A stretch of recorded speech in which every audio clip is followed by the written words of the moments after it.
Imagine waking up one morning in a small medieval village where life revolved around the church bell and the whispers of neighbors. You had no say in the stories others told about you, and sometimes a single rumor could be more dangerous than any sword. In those narrow streets, truth was fragile, easily shattered by envy, grudges, or simple misunderstanding. A careless word muttered at the market or a bitter glance exchanged during Mass could set into motion a chain of events that ended in the courtroom, or worse, the gallows. Being accused in the Middle Ages did not require evidence as we understand it today. There were no fingerprints, no written testimonies preserved, no lawyers to argue your defense. More often than not, the weight of an accusation rested on the unstable foundation of gossip. Imagine your neighbor, jealous of your small plot of land, whispering to others that he saw you talking to someone suspicious, perhaps a foreign merchant, or that your cow gave more milk than hers because you surely made a pact with the devil. People were quick to believe what confirmed their fears, and once the rumor spread, it became almost impossible to contain. There are chilling accounts of ordinary men and women dragged before local courts simply because someone said they felt uneasy in their presence. A widow who lived alone might be branded a witch. A farmer who refused to pay an unfair tax could be called a heretic. Sometimes, even children repeated stories they had overheard at home, and those words were enough to stain a person's name forever. It was not about facts, but about perception, about the dangerous balance of being liked or disliked in a community where reputation was everything. One particularly cruel aspect of these accusations was that silence often counted as guilt. If you tried to defend yourself too passionately, you seemed desperate and suspicious. If you stayed quiet, it was taken as a sign of shame. In that world, the accused stood in a trap with no exit. People today can imagine being slandered online or whispered about in a workplace, but in the Middle Ages, the stakes were infinitely higher. What started as envy over a cow, a piece of land, or even an innocent smile to the wrong person could end with your body tied to a stake while the village watched. Historical records reveal shocking details. In some towns, disputes between neighbors escalated into full-blown trials where the only evidence was a shared rumor. For example, in 1324 in Ireland, Lady Alice Keitler was accused of witchcraft not because anyone ever saw her perform rituals, but because her wealth and independence aroused envy. The whispers grew into formal charges, and suddenly she found herself at the mercy of both the church and local rivals. She narrowly escaped execution, but her servant was not so lucky and was burned alive. This was the power of envy dressed as justice. As you're listening to this, I can't help but wonder, what time is it where you are right now? Maybe the sun is rising outside your window, or perhaps the night has already settled in your city. Share it with me in the comments. I'd love to know where this story is reaching. And while you're here, make sure you subscribe and join us so you don't miss the next journey we take together. The terrifying truth was that an accusation did not need to be true to be lethal.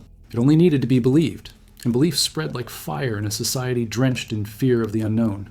People were taught to see the devil's hand in every misfortune. Failed crops, sudden illness, even bad weather. When something went wrong, the community needed a scapegoat. And it was all too easy to point a finger at someone who already stood apart. Being accused became less about what you had done and more about how others wanted to see you. Even more disturbing is how these accusations often carried hidden motives. Rival families could eliminate competitors by planting suspicions. A jealous husband could accuse his wife of infidelity or witchcraft, and the word of a man was often taken at face value against that of a woman. Power dynamics played out in deadly ways, turning justice into a weapon. The machinery of accusation was less about truth and more about control, revenge, and the preservation of social hierarchies. What makes this even more unsettling is how accusations, once spoken, became self-sustaining. The more people repeated them, the more solid they seemed. Entire communities convinced themselves of a person's guilt without ever witnessing a single act of wrongdoing. It was collective paranoia disguised as morality. And once branded, the accused rarely shook off the stain of suspicion. Even if released, they lived as outcasts, forever marked by the whispers that had condemned them. It is chilling to imagine the sensation of walking through the village square, feeling the weight of eyes on you, not because of anything you had done, but because someone envied your success, disliked your presence, or feared your independence. The humiliation was not only personal, it was public.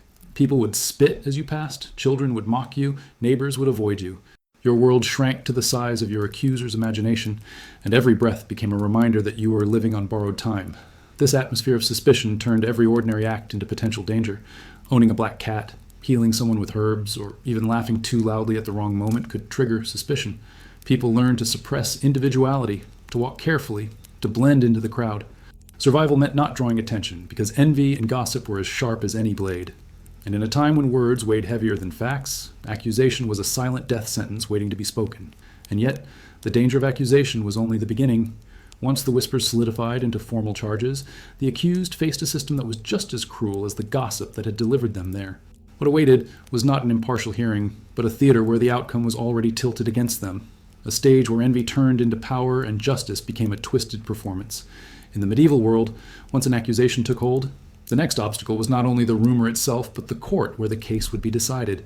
And here lay another terrifying reality. Justice was for sale. Trials were supposed to represent fairness under God, but in truth, they were riddled with corruption, bribery, and manipulation by the powerful. The idea of an impartial judge existed only in theory. In practice, those who had wealth, land, or influence could buy a favorable outcome, while the poor were crushed under the weight of a system built against them. Imagine being dragged into a courtroom not as a human being, but as a pawn in a nobleman's game. The judge, seated high above in his robes, was not there to weigh evidence, but to serve the interests of those who paid him. Nobles and bishops often slipped heavy purses filled with coins into the hands of court officials, ensuring that their enemies would be found guilty no matter the truth. It was a theater of power where verdicts could be purchased like commodities in the market square. Records from medieval Europe are filled with cases where money and influence dictated fate. In England, disputes over land were among the most common reasons for trial, and it was not unusual for the wealthier family to bribe the local sheriff or judge to secure a ruling in their favor. The poor peasant who dared to fight back stood little chance. Not only could he not afford a bribe, but he risked retaliation for even daring to challenge someone above his station. Justice was not blind. It saw very clearly who held the purse strings. One particularly infamous example comes from France in the 14th century, where nobles accused villagers of heresy to confiscate their lands. Local judges, heavily indebted to aristocratic patrons, had no choice but to side with the nobility. The villagers were often convicted and stripped of everything, not because they had offended God, but because their fields were fertile and their homes desirable. In this way, trials became weapons of theft, cloaked in the language of righteousness. For ordinary people, entering a courtroom meant stepping into a trap they could not escape. Even the structure of the court itself reinforced the imbalance.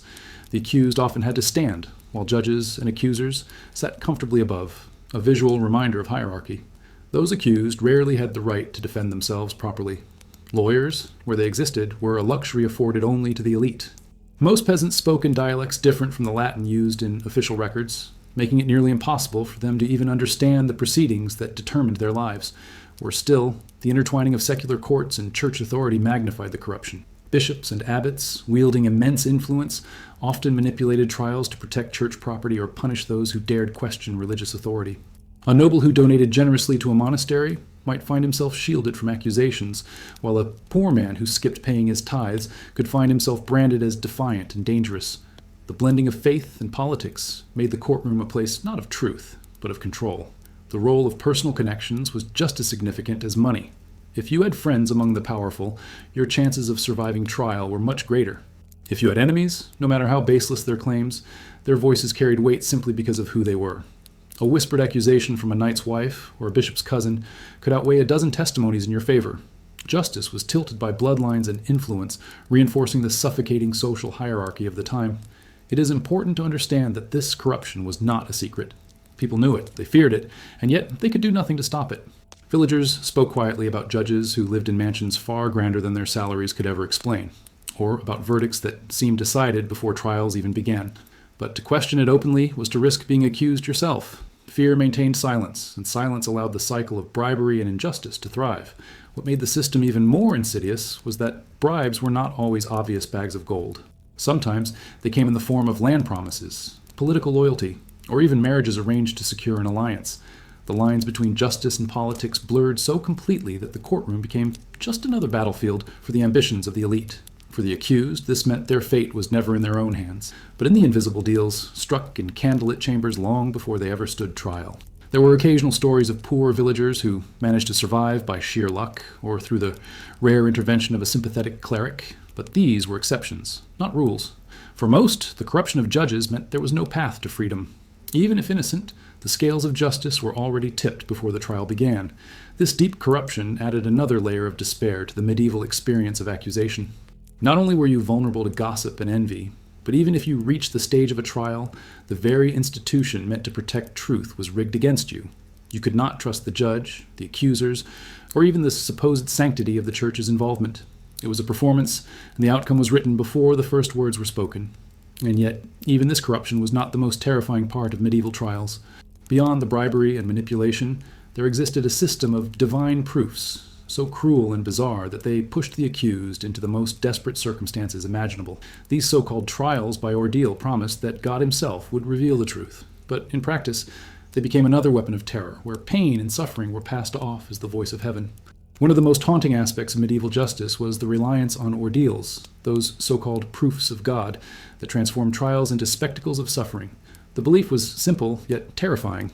Since human judgment was corrupt, God himself would intervene to reveal guilt or innocence.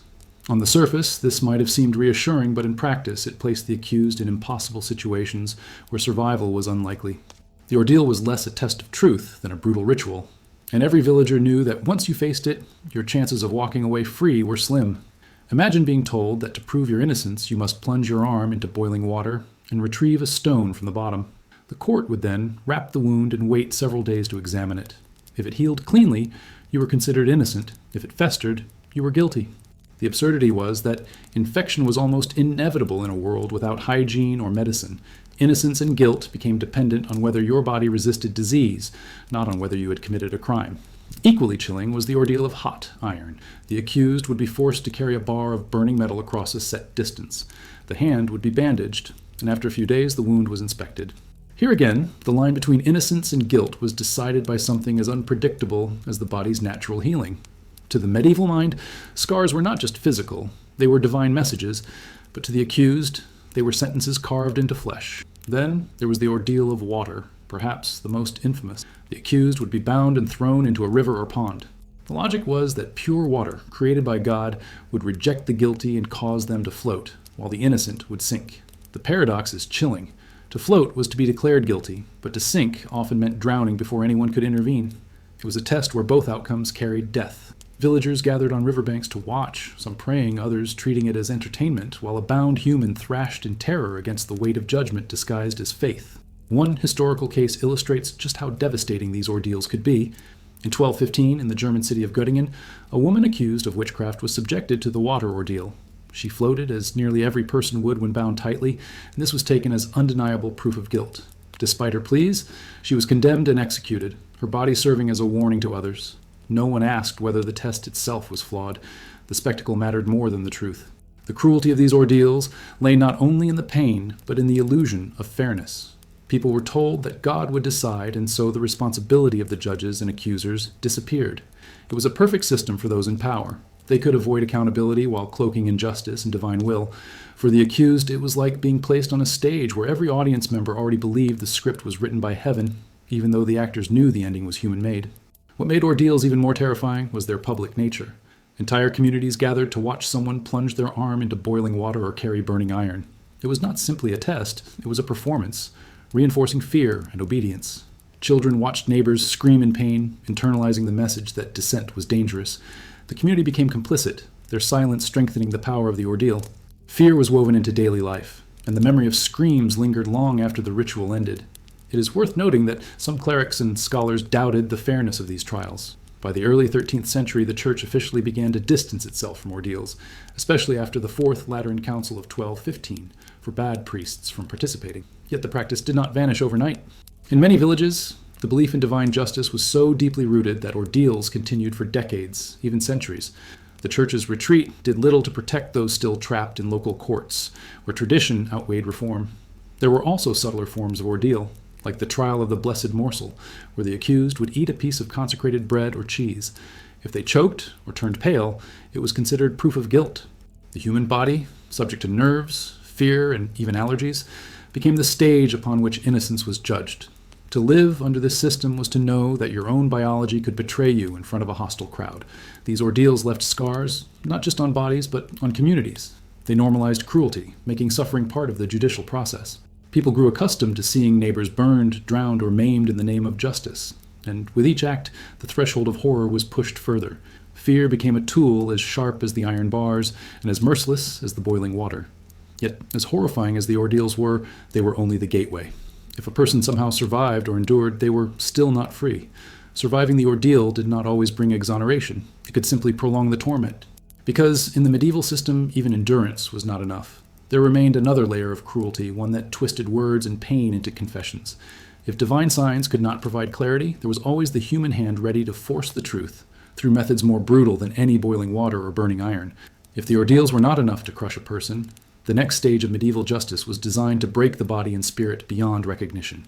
Torture was not just a possibility, it was often considered the most reliable path to truth. Authorities believed that a confession extracted under unbearable pain was stronger than any testimony or witness. In reality, it created a nightmare where words were twisted by agony and innocence or guilt became irrelevant. The body itself was transformed into a courtroom, every scream treated as evidence, every broken bone recorded as the voice of truth. Imagine being led into a cold stone chamber beneath the castle, the air damp and heavy with the smell of iron and sweat. Chains clink against the walls, and instruments of cruelty line the room. Wheels, racks, ropes, and spikes.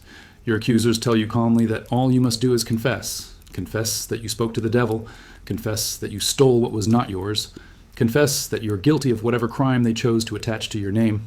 The choice was simple on the surface. Confess and die quickly, or resist and be torn apart until you beg for death.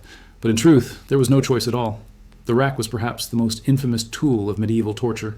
The victim was tied by the wrists and ankles, then slowly stretched until joints dislocated and bones cracked. Every pull of the ropes forced the body closer to the breaking point, and with each movement came the question, will you confess now? It was not a matter of whether the accused was guilty. It was about how long their body could endure before collapsing into submission. Few resisted for long, and those who did were often left crippled for life, broken shadows of who they once were. Another method, equally horrifying, was the strappado. The accused's hands were bound behind their back, and they were hoisted into the air by a rope tied to their wrists. Then, with a sickening drop, they were let fall suddenly, stopping just before the ground, the shoulders wrenching out of their sockets. The pain was indescribable, and yet this method left few visible marks, which made it ideal for interrogators who wanted a clean prisoner to present at trial. It was the perfect illusion of justice, suffering without scars, guilt without proof. The crushing of fingers and toes was another favorite. Metal devices, often called thumb screws, would be tightened slowly until bones shattered and flesh split.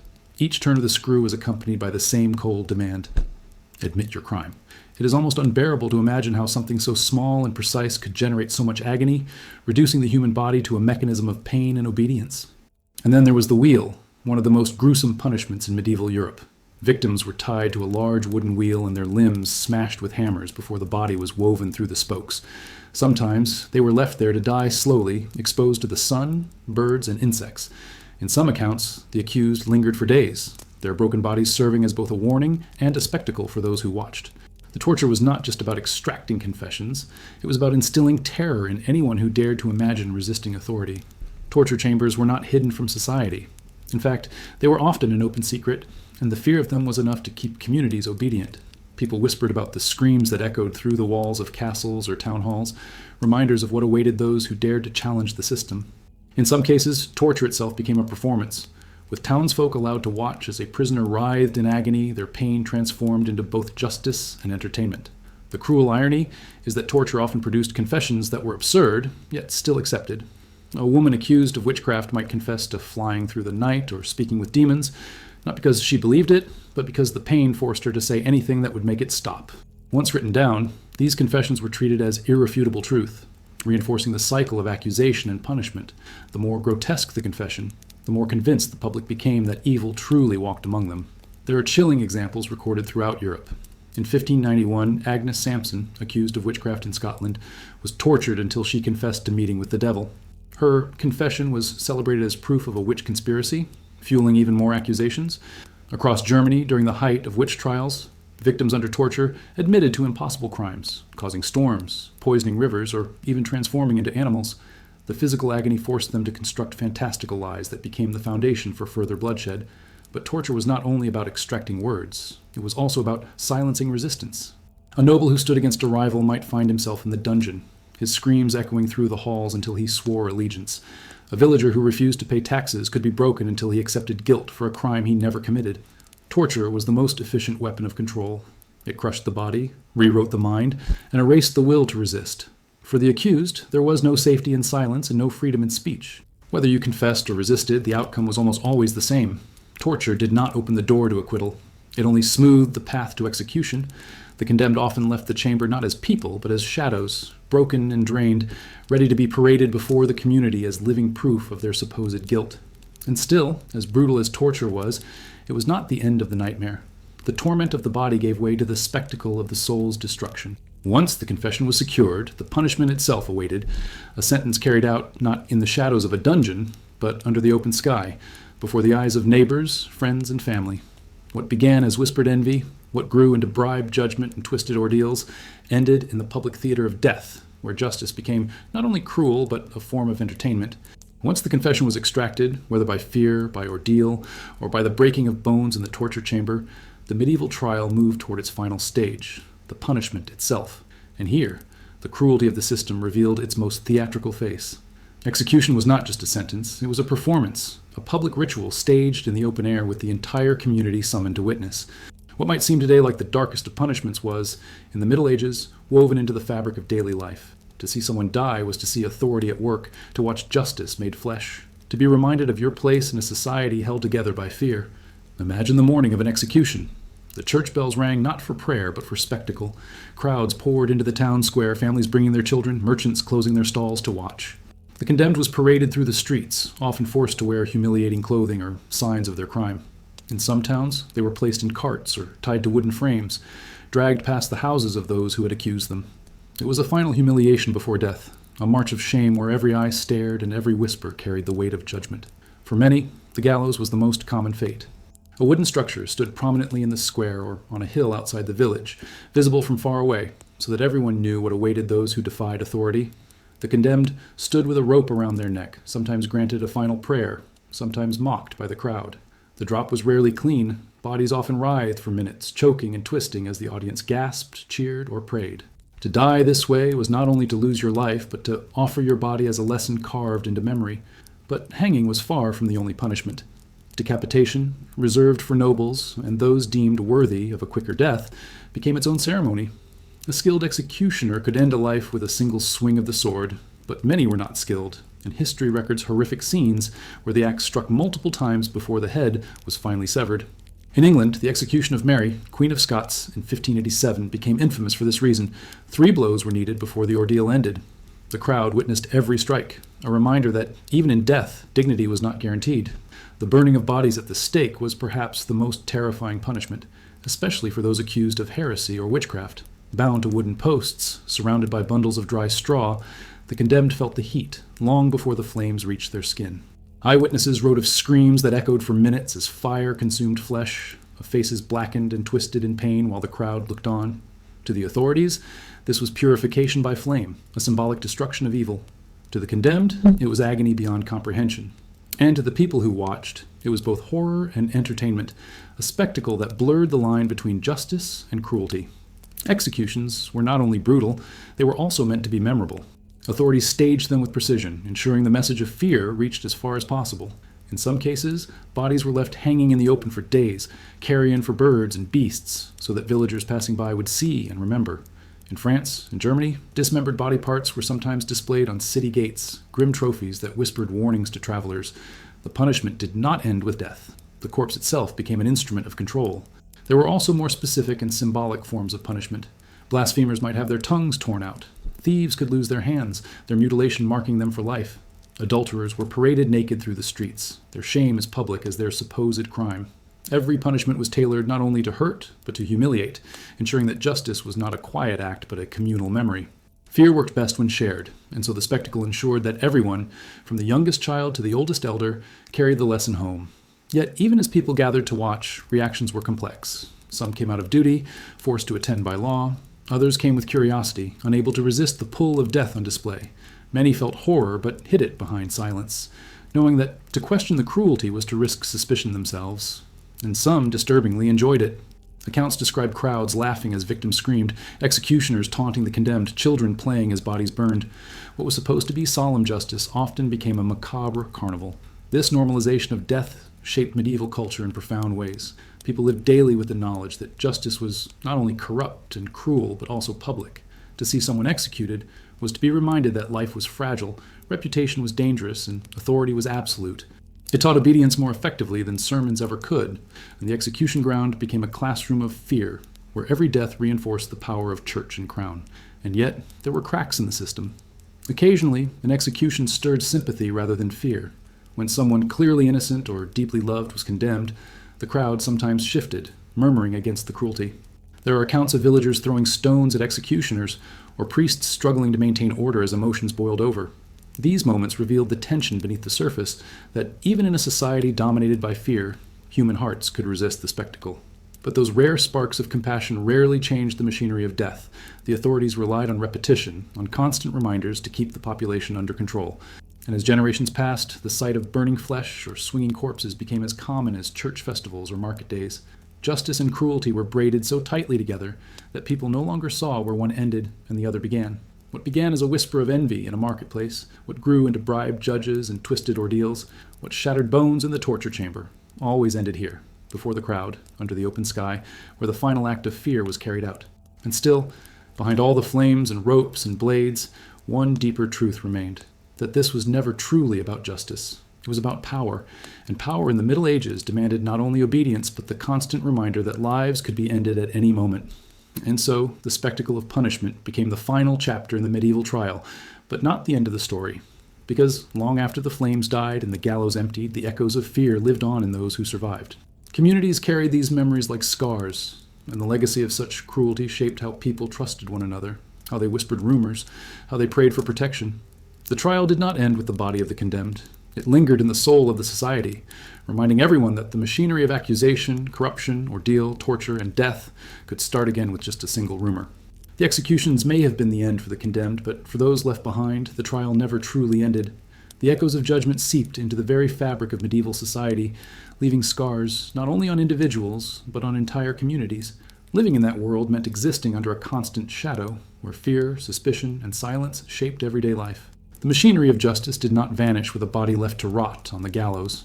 It lingered, haunting the people who had witnessed it, reshaping how they thought, behaved, and even prayed. For the families of the accused, punishment extended far beyond the moment of death. A man hanged for theft left behind a wife and children who bore the stain of his supposed crime. Neighbors looked at them with suspicion, treating them as tainted, as though guilt were a disease passed through blood. Widows of the executed often struggled to remarry, their names tied forever to the shame of the gallows. Children grew up with the weight of their parents' confession, whispered about in alleys, pointed out in the marketplace, excluded from opportunities that might have lifted them out of poverty. Justice in the Middle Ages was not simply a verdict. It was a curse that clung to a family for generations. Communities, too, carried the burden of trials.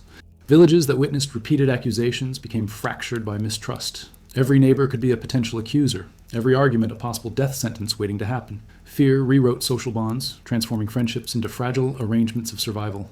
To live in a medieval village was to measure your words constantly, to lower your eyes when someone asked too many questions, to avoid standing out. In a world where gossip killed as efficiently as the executioner's sword, safety lay in invisibility. Even faith was not immune to this climate of fear. The church preached forgiveness, but its courts and inquisitions often embodied the harshest aspects of judgment. People confessed sins they never committed, not to cleanse their souls, but to avoid suspicion of secrecy. Pilgrimages to holy sites, donations to monasteries, and elaborate displays of piety were sometimes less about devotion and more about survival. To be seen as godly was to build a fragile shield against accusation, yet the cruel paradox was that too much piety could also arouse envy, once again feeding the cycle of rumor and judgment. The legacy of trials also seeped into culture and memory. Ballads were sung about infamous executions, turning tragedy into cautionary tales. Children played games imitating ordeals, daring one another to carry hot stones or balance on one leg as if before a judge. Markets sold wood from execution stakes as relics, believed to carry both curses and blessings. Death became entertainment, morality, and business all at once.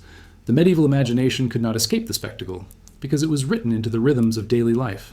What makes this even more striking is how quickly people learned to internalize the fear. Villagers did not need soldiers patrolling the streets to stay in line. The memory of screams and the sight of broken bodies were enough. This was perhaps the most powerful legacy of the medieval trial system. It turned ordinary people into their own jailers. They policed their words, their gestures, even their thoughts, knowing that deviation, however slight, could one day be their undoing. Fear became the silent law, stronger than any decree carved in stone. Yet, within this atmosphere of terror, there were also subtle forms of resistance. Some communities quietly protected their own, refusing to testify against neighbors, hiding fugitives in barns or cellars, smuggling food to prisoners in dungeons. In rare cases, villagers rioted against unjust sentences, storming execution sites to save the condemned. These acts of defiance, though dangerous, reveal that beneath the crushing weight of medieval justice, the human instinct for compassion and solidarity still flickered. They were reminders that cruelty could not extinguish every spark of humanity. Historians today still debate how much ordinary people believed in the justice of the system. Did they truly think ordeals revealed God's will, or did they simply pretend to believe because the alternative was too dangerous? Surviving records suggest both. Some villagers wrote letters or petitions pleading mercy for the accused, while others cheered at burnings, convinced they were watching evil itself being destroyed. The medieval world was one of contradictions: faith and fear, cruelty and compassion, silence and rebellion, all coexisting in fragile balance. The most haunting part of this legacy is how it shaped the way people thought about power. Trials were never only about crime. They were about reinforcing who ruled and who obeyed. The gallows, the stake, the wheel, all were reminders that authority reached not only into bodies but into souls, dictating how people lived, how they prayed, and how they imagined justice itself.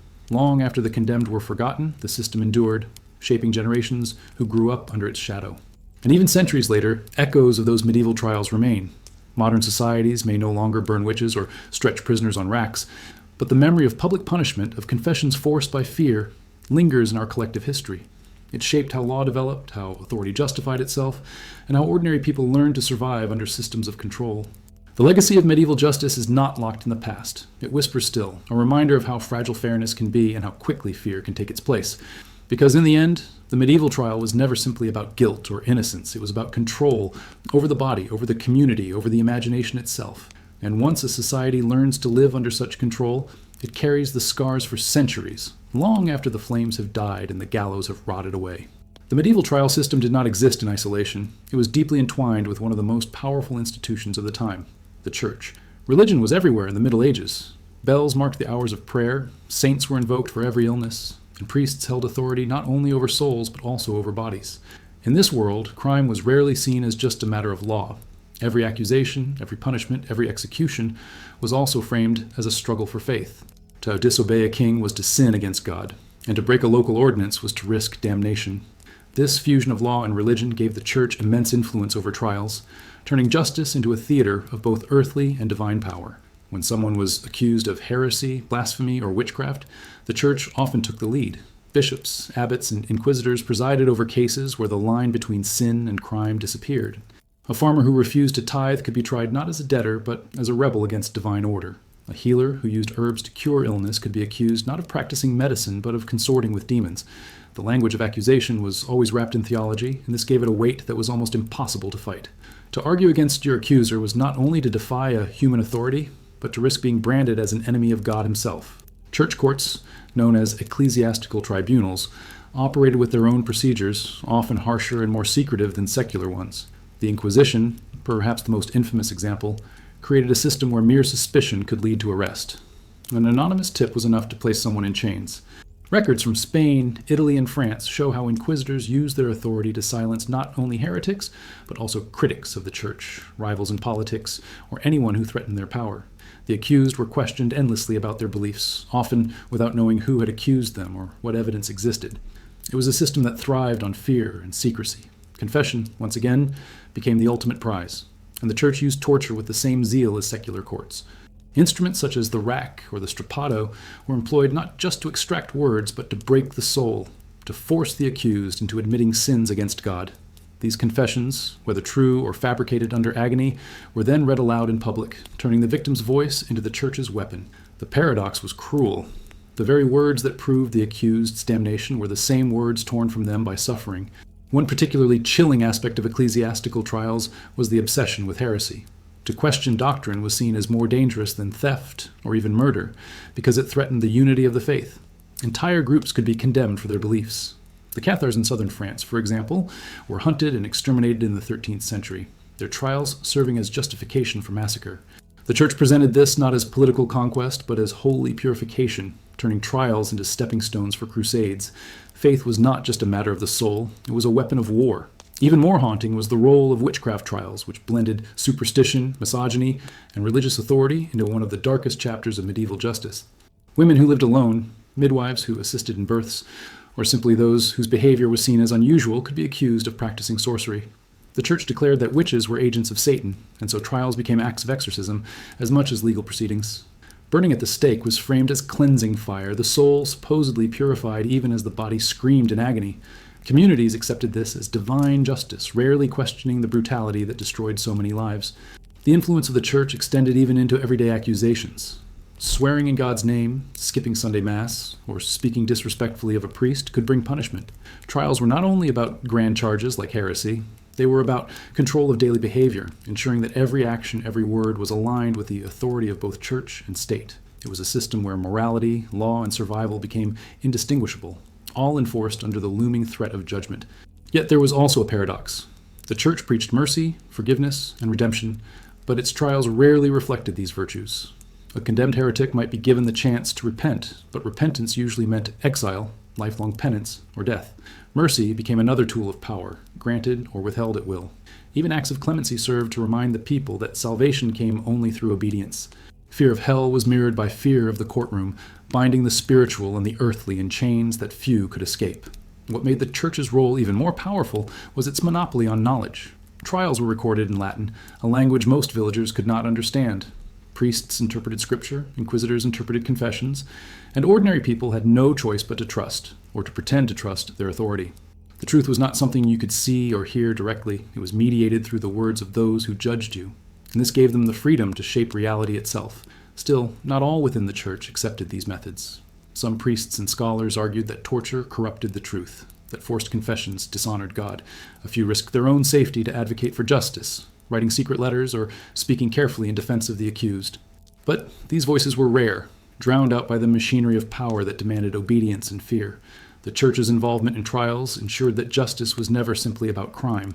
It was about belief, conformity, and submission. To be accused was not just to risk your body, it was to risk your soul. And in a society where eternal damnation loomed larger than death itself, that made the threat of trial all the more suffocating. But perhaps the most unsettling truth is that the church's authority did not act alone. Religion amplified the system, but so too did gender, wealth, and hierarchy.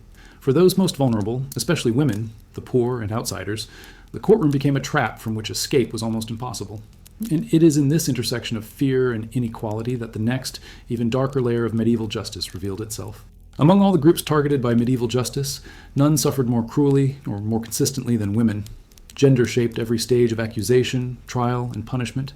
While men could be accused of theft, treason, or heresy, women were often singled out for crimes tied to their very identities: witchcraft, adultery, sorcery, or moral corruption.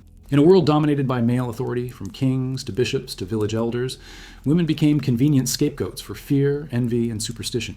The courtroom was not only a place of law, it was a mirror of misogyny, where the female body itself was treated as suspicious, weak, and dangerous. The stereotype of the witch grew out of this climate. A widow who lived alone, a midwife who delivered children, or an herbalist who treated the sick could easily attract rumors. If crops failed or disease spread, people whispered that she had cursed the village. If a child died unexpectedly, the grieving parents might accuse the woman who had been closest to them. In this way, ordinary women became the lightning rods for a community's misfortunes. Trials of witchcraft exploded across Europe in later centuries, but even in the early medieval period, the seeds were already there. Suspicion of women's independence, their knowledge of healing, their refusal to fit neatly into submissive roles. The procedures of these trials were often specifically designed to humiliate women. Accused witches were sometimes stripped naked in public to search for the devil's mark, a supposed blemish on the skin that proved a pact with Satan. Any mole, scar, or birthmark could be interpreted as proof. Imagine the terror of standing exposed before your neighbors, your body examined like evidence, while every imperfection became a weapon against you. The shame was as deliberate as the pain, ensuring that the punishment cut not only into the flesh, but into dignity itself. Women accused of adultery faced similarly brutal treatment. In some towns, they were paraded through the streets with shaved heads, forced to wear signs describing their crime. Husbands could accuse wives with little proof, and the word of a man carried greater weight than the protest of a woman. Even when men were caught in adultery, their punishments were often lighter, a reflection of the double standards deeply embedded in medieval culture. Law was not blind, it was sharply biased, and women bore the heaviest burden.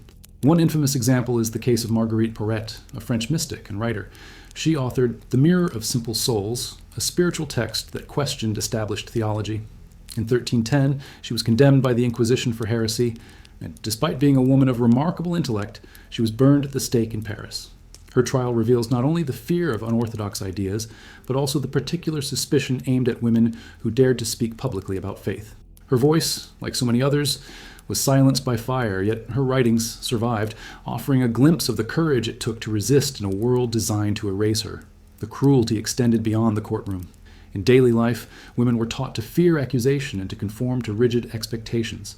To be outspoken was dangerous. To remain unmarried was suspicious. To be skilled in medicine or childbirth was to risk being branded a witch. This constant pressure shaped how women lived, carefully, quietly, always mindful that their independence could be reinterpreted as rebellion against God or man. Survival often meant silence. What made the persecution of women particularly devastating was how it weaponized the intimate spaces of family and community. Accusations often came not from strangers, but from neighbors, relatives, or even husbands. A quarrel over inheritance could result in a sister being branded a witch. A marriage soured by jealousy could lead to charges of infidelity. Domestic spaces, which should have been safe, became battlegrounds where trust could collapse into betrayal. For medieval women, the enemy was often not far away, but at the hearth next door. The obsession with controlling women's bodies also reveals itself in the harsh punishments designed to mark them permanently. In parts of Europe, adulteresses had their noses cut off or their ears mutilated, visible reminders of their crime. These punishments not only inflicted pain, but ensured lifelong stigma. A disfigured face became a living confession, a permanent sentence carried into every interaction. Such brutality reveals that medieval justice was not only about death, but about reshaping survivors into examples of shame. And yet, despite the cruelty, women were not merely passive victims. There are records of accused witches who defiantly refused to confess, even under torture, insisting on their innocence until the flames consumed them. Some women used their roles as midwives or healers to secretly protect others, passing down knowledge in whispers and shadows despite the risks. The very fact that witch trials persisted for centuries shows how powerful women's knowledge and resilience truly were, because if they had been irrelevant, they would not have been feared. This gendered cruelty also left deep cultural legacies. The image of the witch, twisted and monstrous, became embedded in folklore and storytelling, reinforcing fear of independent women for generations. Even today, echoes of those trials remain in how society sometimes views women who challenge norms, accused not of witchcraft, but of being unnatural, dangerous, or unfeminine. The medieval courtrooms may be gone, but their shadows linger in memory and myth. The persecution of women under medieval justice shows the terrifying intersection of law, superstition, and inequality. Accusation was never neutral. It reflected the power structures of its time, and women stood at the weakest point of that hierarchy. Their trials remind us that justice was not about truth, but about control. Control over bodies, voices, and futures. But gender was only one factor in the brutal equation. Just as women were singled out for their vulnerability, so too were the poor, the outcast, and the outsider. In a society built on rigid hierarchies, those at the bottom carried the heaviest weight of injustice. And so, while women were burned, beaten, and silenced, countless others, peasants, beggars, foreigners, also found themselves crushed beneath the machinery of medieval trials, their fates determined less by guilt than by the accident of birth. In medieval courts, one's fate was often decided long before the first word was spoken. Guilt or innocence mattered far less than social standing. A noble could walk into the courtroom with confidence, knowing that wealth and bloodlines acted as a shield, while a peasant entered already condemned by the invisible weight of poverty. Justice was not a scale balanced equally for all, it was a ladder, and those at the bottom were crushed beneath its rungs. The poor were at a constant disadvantage, not only because they lacked money to bribe judges, but because their very existence was tied to survival. A peasant accused of theft, perhaps for stealing bread during a harsh winter, faced harsher punishment than a noble caught embezzling entire estates. Courts argued that the noble had fallen from grace and could repent, while the peasant, by nature of poverty, was already suspicious, already seen as a threat to order. To be poor was to live under permanent suspicion. The treatment of beggars illustrates this perfectly. In times of famine, when thousands roamed the roads searching for food, many were accused of vagrancy, theft, or witchcraft. Trials against beggars were swift, their voices dismissed as lies. Some were branded with hot irons, marked for life so that all would know their status. Others were hanged simply to cleanse the streets. Meanwhile, nobles who exploited those same peasants through taxes or feudal obligations were rarely brought before a judge. The courtroom became a stage where inequality itself was legitimized as justice. Foreigners and outsiders were also easy targets. In towns where everyone knew one another, a stranger stood out like a threat. If a crime occurred, a fire, a missing child, a sudden sickness, it was convenient to blame the newcomer. Trials against foreigners were often symbolic, reinforcing the idea that safety depended on excluding those who did not belong. In German cities during the 14th century, Jewish communities were frequently accused of poisoning wells during outbreaks of plague. Entire neighborhoods were tried collectively, the evidence little more than fear and prejudice. Thousands were executed, not because of guilt, but because their difference made them the perfect scapegoats. Even within villages, the hierarchy was merciless. A serf bound to the land could not expect fairness if accused by his lord. The very structure of feudalism ensured that his word carried no weight. If he resisted, he was beaten into confession. If he remained silent, his silence was proof of guilt. There was no path to justice, only submission. In contrast, if a noble was accused, even by multiple witnesses, the court often sought reconciliation rather than punishment, afraid of disrupting the delicate balance of power among elites. This double standard eroded any sense of fairness, but maintained the social order that kings and lords depended on. Curiously, some records show peasants attempting to use the system despite its corruption. They brought complaints to court against abusive landlords or unfair taxes. These rare cases often ended in disaster. The landlords bribed judges, and the peasants found themselves accused of lying or rebellion. The outcome was imprisonment, flogging, or worse. It served as a warning to others. The court was not a tool for the poor, it was a weapon of the rich. One striking example comes from England in the late Middle Ages, where a farmer accused a local noble of stealing part of his land. Instead of justice, the farmer was charged with false testimony and fined more than he could ever hope to pay. Unable to satisfy the court, he was imprisoned until his family starved. The noble, meanwhile, expanded his estate unchallenged. This case, repeated in countless variations across Europe, demonstrates how trials were less about truth and more about reinforcing social hierarchies. The injustice was not subtle, it was obvious to everyone living under it. Villagers knew that nobles escaped consequences, that priests manipulated trials, and that the poor were punished disproportionately. Yet silence was enforced by fear. To speak too openly about inequality was to risk accusation yourself. Thus, people accepted the double standard not because they believed it was fair, but because resisting it meant certain ruin. The courtroom was both a symbol of authority and a reminder of how fragile survival was for those at the bottom. The social inequality also shaped the kinds of punishments delivered. Nobles condemned for crimes were sometimes allowed to pay fines, live under house arrest, or even join a monastery instead of facing execution. Peasants rarely had such options. Their punishments were public, brutal, and designed to reinforce fear in others like them. The gallows, the stocks, the whipping post, all became instruments not of equal justice, but of visible hierarchy. The message was clear: the powerful were corrected, while the powerless were destroyed. What made this disparity even more tragic was how it seeped into daily behavior. Peasants learned to hide their complaints, to endure injustice silently, because even the slightest protest could lead to charges of rebellion. Outsiders lived cautiously, avoiding attention, knowing that any misfortune might be pinned on them. Communities internalized the lesson that survival depended not on truth, but on submission. Inequality was not just enforced in courtrooms, it was lived in every gesture, every silence, every avoided word. And yet, beneath this oppressive system, resentment simmered. Records of peasant revolts, such as the English Rising of 1381, show how the memory of unfair trials fueled rebellion. Villagers remembered neighbors hanged for petty theft, while lords walked free. They remembered seeing family members humiliated in public punishments, while priests protected the guilty. These memories burned quietly until hunger, war, or taxation pushed communities into open revolt. The unfairness of medieval justice did not only crush individuals, it planted the seeds of resistance that would one day challenge the entire order. But before those sparks could ignite into rebellion, the machinery of accusation kept turning. Nobles bought verdicts, peasants suffered punishments, and outsiders carried the weight of suspicion. The system ensured that inequality was not an accident of fate, but an intentional design maintained by fear, ritual, and blood. And while class shaped much of this injustice, it was not the only factor. For even within the same social ranks, betrayal and vengeance could twist the course of a trial, revealing how fragile loyalty was when survival itself hung in the balance. One of the most chilling aspects of medieval justice was how easily betrayal could take root, not from strangers or powerful enemies, but from within one's own home. Accusations often began in the spaces that should have been safest, around the hearth, within families, and among trusted neighbors. Denunciations were not always the product of hatred. Sometimes they came from fear, survival, or the hope of gaining favor with authorities. Yet the effect was the same. Bonds of trust were shattered, and intimacy became dangerous. The medieval trial system thrived on this atmosphere where loyalty could collapse into treachery with just a whispered word. Families were not immune. In fact, they were often the first to fracture under pressure. A son might accuse his father of heresy to avoid punishment himself. A husband could denounce his wife as unfaithful or as a witch, not only to rid himself of her, but to claim her dowry or lands. Records from inquisitorial courts in Spain reveal cases where relatives testified against one another, sometimes reluctantly, sometimes with chilling eagerness. Survival in such a system meant self-preservation above all else.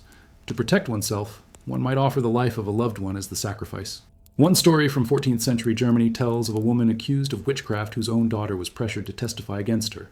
Under threats of torture, the girl claimed she had seen her mother consorting with demons. Whether the statement was true or not mattered little. The confession sealed the mother's fate. She was executed, and the daughter lived with the burden of betrayal. This kind of coerced testimony was common, and it reveals how the machinery of justice twisted not only bodies but relationships, poisoning the trust that held families together. Neighbors, too, were quick to turn against one another. In small villages where everyone knew everyone else, old disputes over land, jealousy of a cow that gave more milk, or resentment over a long-forgotten insult could resurface in the form of accusations. A neighbor who once borrowed grain and never returned it could suddenly claim to have seen you whispering with dark forces. In courts that valued rumor as evidence, these accusations carried weight. Entire communities became arenas of suspicion, where every quarrel carried the potential to escalate into deadly consequences. This culture of betrayal was fueled by the system itself. In many places, courts offered rewards for those who denounced others. Informants, sometimes called delatores, made a living from pointing fingers. Some were professional accusers, scouring towns for victims, inventing charges, and collecting payment from the authorities. To have such a person in your community was like living with a wolf disguised as a shepherd, always watching, waiting, ready to trade your life for silver. The anonymity of denunciations made the threat even greater. In inquisitorial trials, a person could be arrested based on secret testimony without knowing the names of their accusers. This secrecy protected informants, but destroyed trust.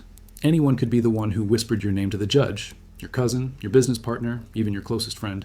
People lived under the constant suspicion that betrayal was only a word away. Silence became a shield, but even silence was risky, for refusing to denounce others could itself be seen as complicity. Children were particularly vulnerable in this web of betrayal. Their words, manipulated by fear or suggestion, could become weapons. A frightened child claiming to have seen their mother or neighbor talking to spirits was enough to launch a trial. Authorities exploited this, knowing that children's innocence made their words believable. Yet behind that supposed innocence was manipulation, pressure, and the destructive power of forcing young minds to participate in cruelty. Even marriages, the most intimate bonds, were weaponized. A husband could accuse a wife of poisoning him or of dishonoring the household. A wife, desperate to escape abuse, might claim her husband practiced sorcery. The courtroom was a place where private grievances became public tools of destruction. What should have remained hidden within homes was dragged into the open, dissected under the cold gaze of judges and crowds. The personal became political, and every family dispute risked transforming into a death sentence. Betrayal also extended beyond individuals to entire groups. Communities sometimes denounced rival villages, accusing them of harboring heretics or witches. In times of famine or plague, this scapegoating intensified. Villages already struggling with hunger could redirect fear and rage by accusing outsiders, ensuring their own survival at the expense of others. Trials became acts of collective betrayal, where survival was purchased through the sacrifice of neighbors. This culture of betrayal reveals one of the darkest truths of medieval justice. It thrived not only on the power of kings and bishops, but on the willingness of ordinary people to turn against one another. The system did not need constant policing from above. It fed on fear, envy, and desperation from below. By making people complicit in their own oppression, it ensured that injustice perpetuated itself. And yet, the betrayal that tore families and neighbors apart did not end with the accusation. Once spoken, words carried their victims into the prison cells and torture chambers where cruelty deepened. For those betrayed by kin or friend, the sting of treachery accompanied the lash of the whip and the tightening of the rope. Trials were never just about guilt or innocence. They were about how fear corrupted even the most sacred bonds. What made this dynamic even more sinister was that betrayal was not always voluntary. Many who denounced others did so under threat of torture themselves. A father, forced on the rack, might name his own son simply to end his agony. A servant, fearing the strappado, might accuse a master. These coerced betrayals spread like wildfire, creating chains of accusation that could consume entire towns. Each link of betrayal was forged in fear, and once begun, the chain was almost impossible to break. In such a world, trust was a luxury no one could afford. To survive meant watching your words, measuring your glances, and guarding your thoughts even at home. The possibility of betrayal was always near, and this knowledge gnawed at the heart of society. Families fractured, friendships dissolved, communities splintered, all under the silent weight of fear. And as betrayal tore through homes and villages, it prepared the stage for the next brutal layer of medieval trials. For once, the accused was trapped, often through the words of those closest to them. The system dragged them deeper into the machinery of punishment. Betrayal may have delivered them to the court, but what awaited was a world of degradation before guilt was even declared, where the accused endured public humiliation and torment long before the verdict was read. Before the accused even stood before a judge or faced the terror of an ordeal, their suffering often began in the streets. Public humiliation was an essential weapon of medieval justice, a punishment imposed before guilt was even proven. Authorities understood that shame could be as powerful as physical pain, and they wielded it to crush resistance and remind the community of their own vulnerability. To be accused was not only to risk death, it was to lose dignity, reputation, and identity long before the final sentence was carried out. One of the most common forms of humiliation was the pillory, a wooden structure placed in the center of town. The accused's head and hands were locked in place, leaving them exposed to the jeers and cruelty of their neighbors. Crowds gathered, not out of pity, but out of excitement. People hurled rotten food, mud, and even stones at the prisoner. Children mocked, women spat, men shouted insults. Sometimes the abuse was so violent that the accused left the pillory bloodied or half dead long before facing a trial. The punishment was presented as temporary correction, but in reality, it branded people as guilty in the eyes of all who watched. The stocks worked in a similar way. Victims sat immobilized with their feet trapped in wooden beams, forced to endure hours or even days of ridicule. The longer they sat, the more their bodies stiffened and swelled, adding physical agony to the public scorn. Markets often placed stocks at their busiest intersections, ensuring maximum exposure. A person accused of theft could not walk through town afterward without being remembered as the thief, regardless of the outcome of their case. Justice became less about deciding guilt and more about displaying it for all to see. Whipping was another favored form of pre-trial punishment, carried out in public squares or along the main roads of a town. The accused would be stripped to the waist and flogged as onlookers watched. The sound of the whip cracking against flesh was not just a punishment, but a performance, echoing through the streets like a sermon of pain. Sometimes the accused were paraded through several villages, whipped at every stop, turning their shame into a traveling spectacle.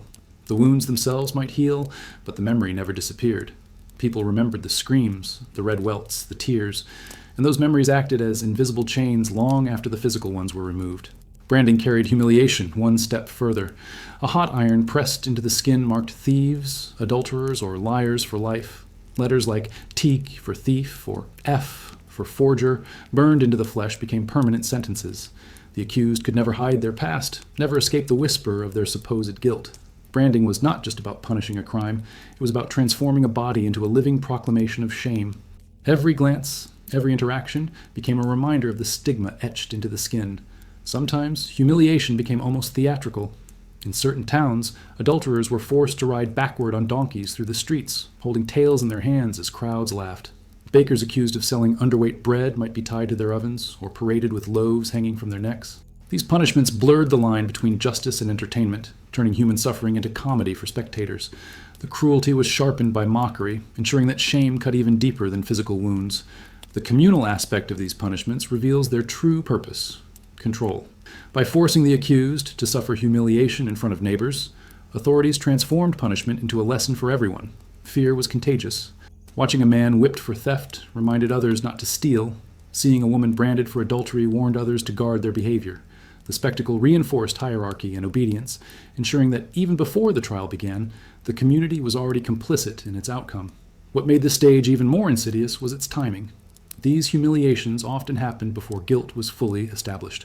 To be accused was to be marked already, to endure public shame as though the verdict had been decided. Even if acquitted later, the stain of humiliation lingered.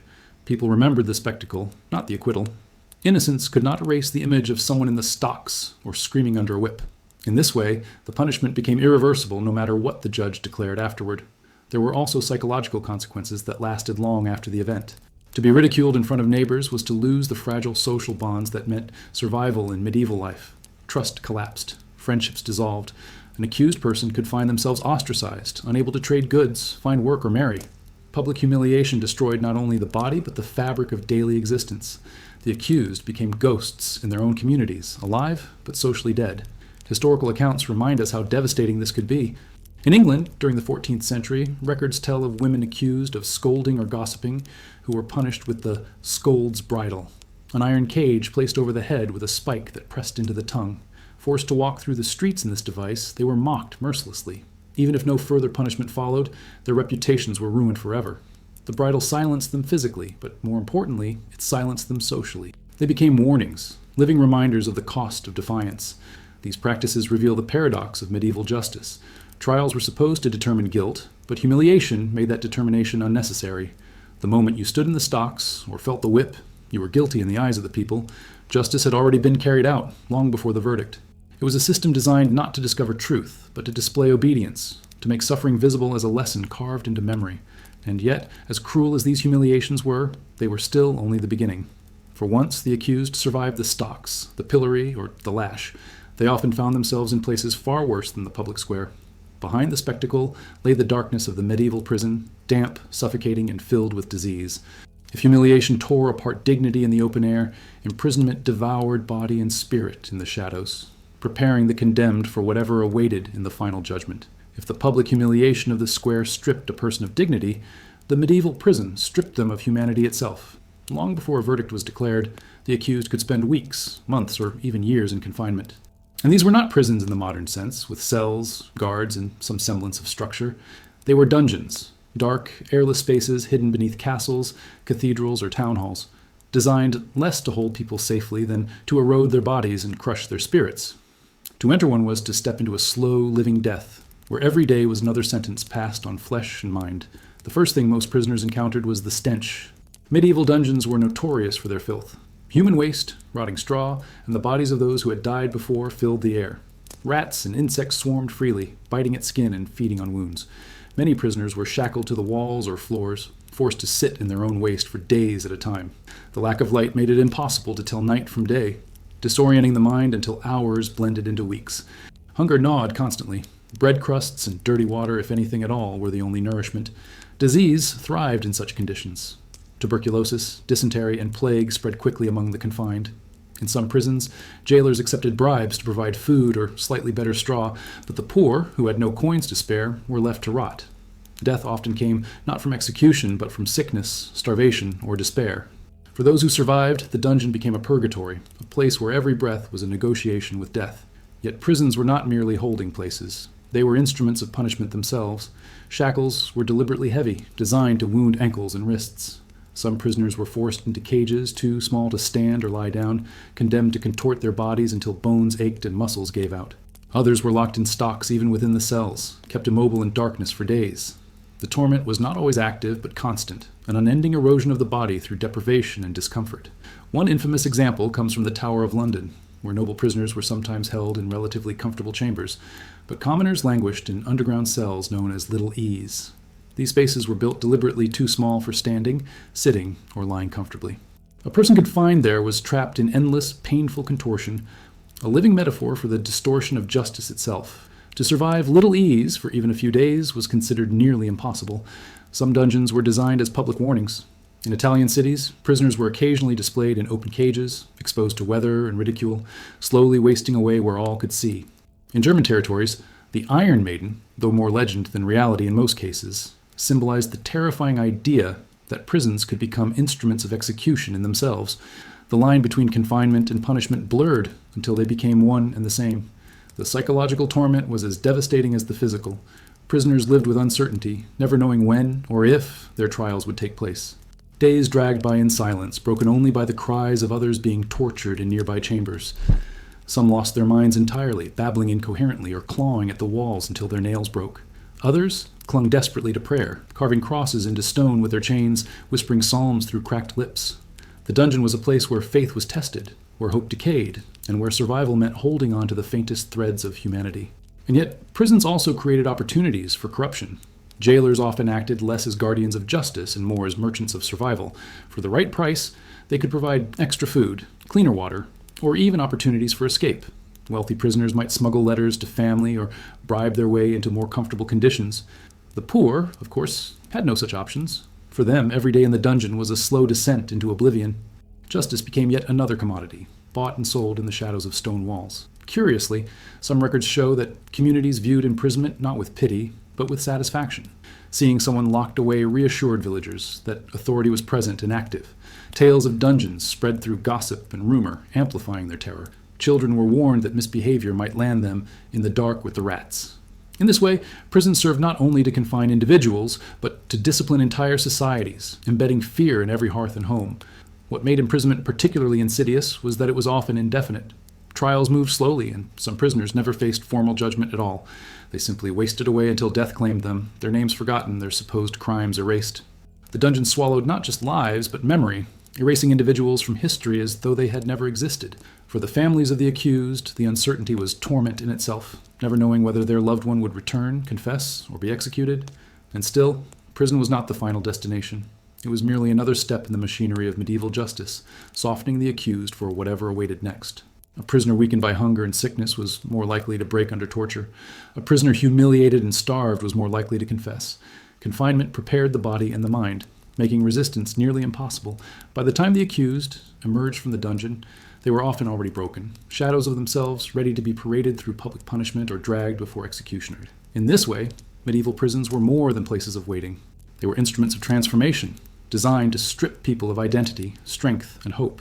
They revealed the cruelty of a system that did not need truth to function. It only needed bodies to fill its cells, screams to echo through its halls, and examples to terrify those still free. And yet, even within these pits of despair, there were moments of rebellion and humanity. Some prisoners carved their names into the stone walls, leaving marks that still survive today, a defiant refusal to be forgotten.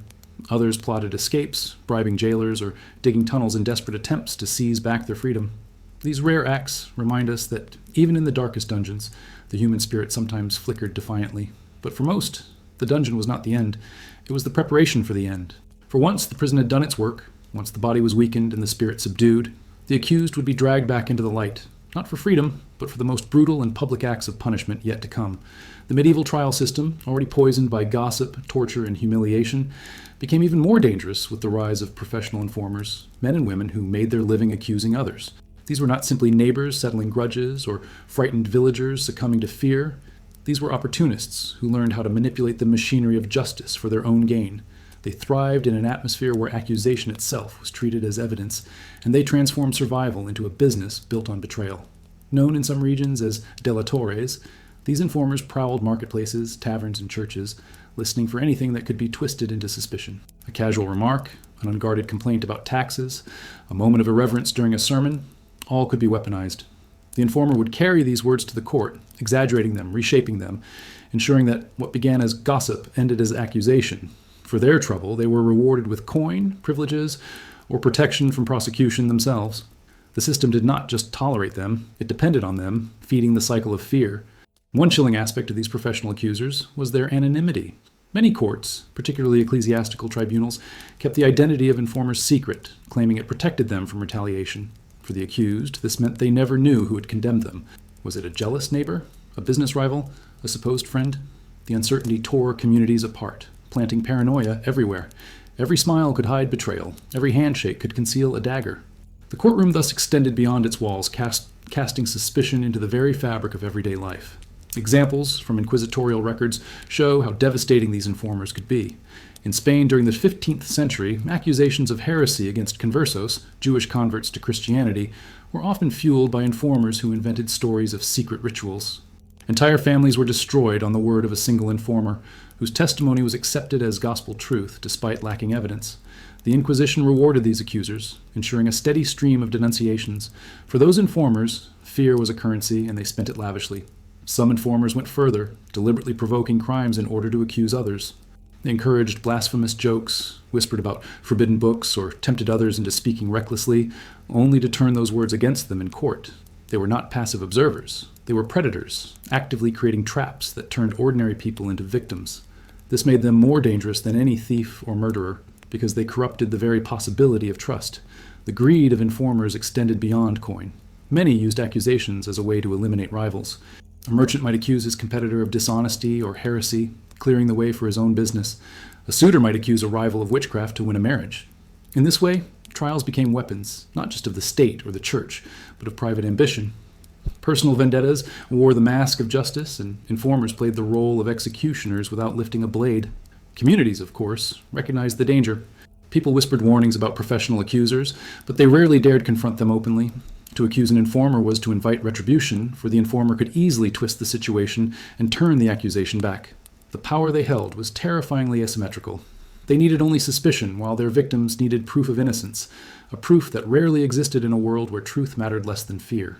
Some regions attempted to regulate or even punish false accusers, but these efforts were inconsistent. In theory, those proven to have lied could be executed themselves. In practice, courts were reluctant to punish informers because their lies served the system too well. Even when suspicions arose, it was often easier to sacrifice the accused than to admit the system had been corrupted from within. The result was a society where professional betrayal became normalized, woven into the very structure of justice. The presence of informers also shaped how people behaved publicly. Villagers learned to censor themselves constantly, avoiding not only suspicious behavior, but even harmless jokes or casual complaints. Humor, criticism, and honest speech all became dangerous. People learned to speak in whispers, to confide only in family, though even that was risky, and to live with the constant knowledge that words could kill. Silence became survival. The destructive power of informers is perhaps most visible in the witch trials that swept Europe in the late medieval and early modern periods. Entire waves of hysteria were fueled by professional accusers who traveled from town to town, selling their services as experts in identifying witches. They claimed to see signs invisible to others, to sense evil in neighbors, to know the devil's mark when they saw it. Communities paid them handsomely, and their accusations sent hundreds, sometimes thousands, to the flames. Behind their piety and authority lay the simplest of motives: profit. And yet, even professional informers were not safe from the system they served. History records instances where accusers, having grown too notorious or too greedy, became targets themselves. When their usefulness ended, the courts turned on them, feeding them to the same machinery of suspicion they had once controlled.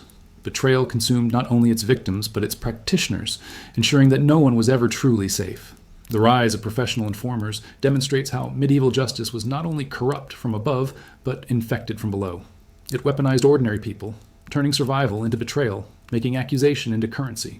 Trust collapsed, speech died, and fear flourished, all so that a few could profit from the suffering of many. But informers were not the only corruption lurking within the system. Beyond their whispered accusations and false testimonies lay another layer of cruelty. The prison itself was not only a cage, but a marketplace, where survival could be bought and sold. And once a prisoner stepped into that world, they discovered that even the walls meant to contain them were filled with greed, violence, and despair. If the presence of professional informers revealed how corruption seeped into every layer of the medieval trial, the treatment of entire communities exposed the terrifying scale of collective punishment. In moments of crisis, plagues, famines, failed harvests, or wars, fear demanded a scapegoat. And when individual accusations were not enough, authorities turned their gaze on whole groups, condemning villages, religious minorities, or entire families in sweeping acts of persecution. Justice became not the weighing of individual guilt, but the cleansing of imagined evil, and its victims were measured not by deeds, but by belonging. The outbreak of the Black Death in the mid-14th century stands as one of the most infamous examples. As the plague swept across Europe, killing millions, panic demanded an explanation. Doctors could not cure it, priests could not stop it, and kings could not control it. In the absence of answers, rumor filled the void. Jewish communities were accused of poisoning wells, conspiring with demons, or plotting to destroy Christendom. These accusations spread faster than the disease itself, and entire Jewish neighborhoods were dragged into trials that were little more than rehearsed massacres. In Strasbourg in 1349, nearly 2,000 Jews were burned alive in a single day, condemned not for evidence, but for being different. The trial was not in a courtroom, but in the streets, where fire became both judge and executioner. This pattern repeated itself throughout Europe. Outsiders, whether Jews, lepers, or traveling strangers, were treated as the embodiment of danger. Whole groups were rounded up and tried together, with testimonies invented or extracted under torture to prove guilt. The system fed on fear, and fear was most easily projected onto those who stood apart from the majority. A single accusation could become a wave of arrests, a chain reaction that consumed dozens or hundreds at once. But collective punishment was not limited to minorities. Villages themselves could be branded guilty. When a noble's lands were attacked or when rebels defied a king, entire towns were accused of complicity. Soldiers marched in, not only to burn houses, but to stage trials where no individual defense was possible. Communities were fined beyond their means, stripped of property, or forced to send members into exile. The punishment was communal, designed to remind everyone that the actions of one could doom them all. The weight of responsibility pressed on every villager, binding them into obedience through the threat of shared destruction. One striking case occurred in the Holy Roman Empire, where a small village was accused of harboring heretics. Instead of investigating individuals, authorities declared the entire settlement guilty. Every man, woman, and child was forced into penance. Some were executed, others displaced. The village itself was effectively erased from the map. The message was clear. Justice was not only personal, it was territorial, and even the soil could be condemned. This collective approach to trials blurred the line between justice and warfare. Trials became weapons of conquest. A lord could accuse a neighboring town of treason, secure a judgment through bribed judges, and then seize its lands. Inquisitors could accuse whole regions of heresy, paving the way for crusades under the banner of purification. Law was no longer about fairness, but about expansion, domination, and the theater of power. Communities lived under this constant threat, knowing that survival depended on conformity. To question authority, even in whispers, risked not only one's life, but the safety of one's family, neighbors, and entire village. This collective vulnerability forced people into silence because a single act of defiance could unleash ruin on everyone. Fear became communal, binding people together, not in solidarity, but in complicity. Yet, despite the cruelty, there were sparks of resistance. Some communities attempted to shield their own, refusing to testify against neighbors, hiding minorities from inquisitors, or lying to protect the accused. In a few rare cases, crowds rose against executioners, breaking the machinery of justice for a moment. These uprisings often ended in blood, but they revealed that beneath the silence, anger simmered. Entire regions could not be silenced forever, and the memory of collective trials fueled future revolts. What makes collective punishment so disturbing is how it revealed the true purpose of medieval trials. They were never really about guilt or innocence, they were about control. By condemning groups, authorities reminded everyone that power extended beyond individuals. It could erase families, destroy villages, and obliterate identities. A trial was not just a performance of justice, it was a performance of dominance, staged on the largest possible scale. And still, even after entire communities were broken, the cruelty did not end. The bodies of the condemned were left in public, their ashes scattered, or their bones displayed as trophies. The memory of destruction was kept alive deliberately, ensuring that fear lasted long after the executions were over. Generations grew up walking past the remains of burned neighborhoods or hearing stories of villages wiped away. The lesson was clear. Justice was not only immediate, it was eternal, carved into the landscape itself. This legacy of collective punishment left deep scars on medieval society.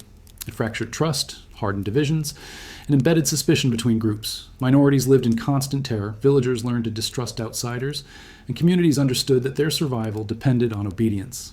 Yet this same legacy also planted seeds of rebellion, for no system built purely on fear can last forever. The destruction of one generation became the rallying cry of the next, shaping how people thought about authority and justice for centuries to come.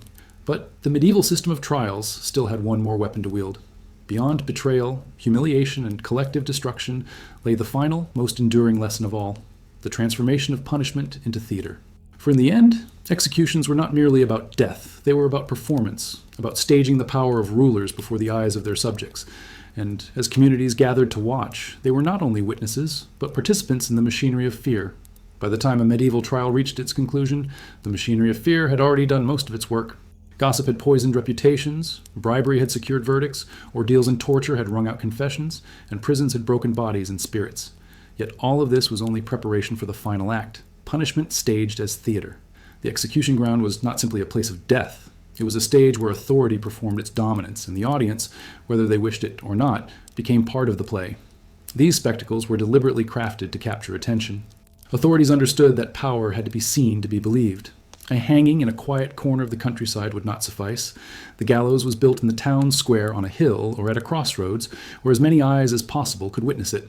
The performance began long before the blade fell or the rope tightened. It started with the procession. The condemned was paraded through the streets, chained or tied, sometimes forced to carry symbols of their crime. A loaf of bread for a thief, a broom for a witch, a wooden cross for a heretic. The crowd gathered not only to see the death, but to participate in the ritual humiliation that preceded it. The executioner himself was a central figure, both feared and strangely respected. His role was not only practical but symbolic. He embodied the arm of justice, the visible hand of rulers and God. In many towns, the executioner lived on the outskirts, shunned by society. Yet on the day of punishment, all eyes turned to him. His skills, or lack thereof, determined whether the performance ended cleanly or in prolonged horror. Stories abound of drunken executioners needing multiple blows of the axe to sever a head, or of ropes snapping mid-hanging, forcing the condemned to endure the ordeal twice. Each mistake only intensified the spectacle, feeding the crowd's fascination with suffering. Executions were not uniform, but tailored to fit the supposed crime. Thieves might be hanged, nobles beheaded, heretics burned, and traitors dismembered. Each method carried symbolic weight. Fire was purification. The sword was honor. The wheel was torment stretched over time. The body became a canvas upon which messages were written in flesh and blood. A burning reminded the crowd that the soul itself was under judgment. A decapitation reassured nobles that their status set them apart, even in death. A public whipping showed that correction, not execution, could also serve the theater, reminding others that obedience was still possible. The audience's reaction was as important as the act itself. For some, it was entertainment, a break from the monotony of daily labor. Vendors sold food, children laughed nervously, and crowds jostled for the best view. For others, it was horror wrapped in inevitability, a grim reminder of how fragile survival was. Some prayed aloud for the soul of the condemned. Others hurled insults, spitting and shouting as though the victim's shame could absolve their own fears. In this way, the crowd itself was part of the punishment, complicit in amplifying the pain. There are chilling accounts of these performances turning chaotic. In one English hanging in the 15th century, the crowd grew restless when the condemned man, instead of begging for mercy, preached defiantly to those gathered. His words struck a chord, and murmurs of sympathy spread. Fearing unrest, guards silenced him violently before the rope tightened. This shows how fragile the balance was. A trial's spectacle could reinforce authority, but if mismanaged, it could ignite rebellion. Every performance was a gamble. Punishments did not always end with death. Often the bodies themselves became part of the theater. Corpses were displayed on city gates, bridges, or roadsides, left to rot in cages where birds picked at their flesh. In France, traitors' heads were spiked above city walls, grim reminders to travelers of what awaited disobedience. These displays extended the execution long after life ended, transforming death into a permanent lesson written on the landscape itself. Villagers passed by daily, unable to forget. Children grew up with the sight of swinging corpses as part of the rhythm of life. The theater of execution was also deeply religious. Priests often accompanied the condemned, urging them to repent loudly before dying. A confession at the scaffold was as much for the crowd as for God, reinforcing the message that obedience to both church and state was the path to salvation. Yet, even here, cruelty often overshadowed mercy. A heretic might be forced to wear a paper hat decorated with demons, mocked as a servant of Satan before being thrown into the flames. Faith became another prop in the performance, manipulated to remind the living that spiritual rebellion carried earthly consequences. What makes these spectacles even more disturbing is how normalized they became. For medieval people, executions were as much part of life as markets or festivals. The gallows was not an aberration, but a fixture of the landscape. Children grew up with stories of burnings, hangings, and wheelings, and these tales were retold as moral lessons. Generations learned obedience not only from sermons, but from the screams of the condemned. Death was not hidden away in sterile rooms, but paraded openly, carved into memory with every spectacle. And yet, the spectacle could backfire. Sometimes, sympathy for the condemned outweighed the intended message of fear. When an innocent person was executed, or when cruelty became unbearable, murmurs of discontent spread. People began to question not only the fairness of a trial, but the very system itself. In some cases, martyrdom was born from these moments, where the condemned's suffering inspired devotion rather than obedience. The church and state, seeking control, sometimes created the very resistance they feared most. The theater of punishment reveals the core truth of medieval trials. They were not truly about justice, but about performance. Every stage, from rumor to torture to execution, was designed to be seen, to be heard, to be remembered. The accused were not just victims. They were actors forced into roles they could not refuse. The crowd was not just an audience. It was a participant, shaping and amplifying the cruelty. And the rulers, whether lords, kings, or bishops, were not only judges, but directors, orchestrating fear to maintain their power. But even as these spectacles cemented control, they planted seeds of change. Over time, the brutality of public executions sparked debates among scholars, priests, and even rulers. Could fear alone sustain a society? Or did justice demand something more than blood and fire? These questions, whispered first in secret and later in public, would one day begin to unravel the very system that had ruled medieval lives with such terror. Yet, in the centuries when these trials reigned, the answer seemed absolute. Authority demanded not only obedience, but participation in cruelty. And as long as the spectacle continued, the cycle of fear could not be broken.